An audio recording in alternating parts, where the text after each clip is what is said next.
You're watching That's Torbay, the no secrets local television service that covers those stories other local media doesn't want you to know about. It's now time to hand the airwaves to Warren Road's brightest star, the Queen of the People, Miss Tracey Ireland, and her cast of Torquay Central.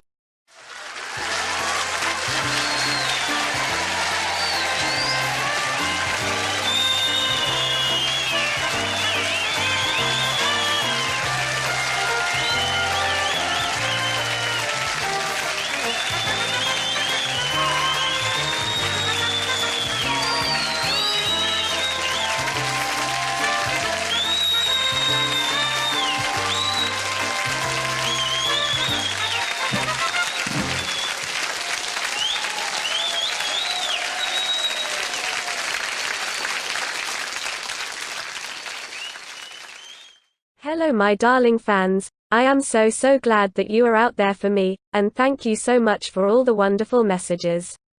Wearing an army jacket for 5 days made me feel I was playing double for our girl, Michelle Keegan. Thankfully, I found this top. Being a woman is so important to me, I really don't feel complete unless I display my gender. Of course, I've got nothing against girls, who'd rather be boys. As you can see, I'm still hiding in Auntie Joan's back room, in Rock Road. I never judge people using drugs, and the Torbay dealers leave you alone, until you upset them. This is what has happened with Dealer Glasgow Gordon.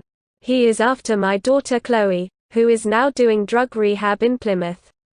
She ran up a tab for the base she bought from him, when she lived with me in Warren Road, and he wants me to pay her drug debts, or tell him where she is. I must keep my head down, friends. All I can see from here is the derelict laundry site that is falling into ever-increasing decay, so I've asked our lovely Professor Dane to fill us in about it. It really sums up Torbay Council's attitude towards our community spanning far too many decades. Mwah. Tracey, it is lovely to have you back. Who could believe that any council administration would simply leave a piece of ground in a town centre area, next to the approach road to a busy car park like this for more than half a century?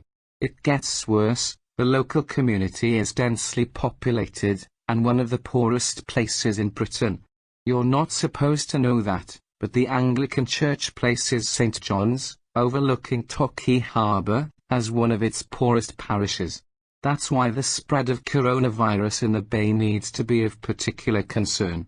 Not only an eyesore, the laundry site puts off visitors.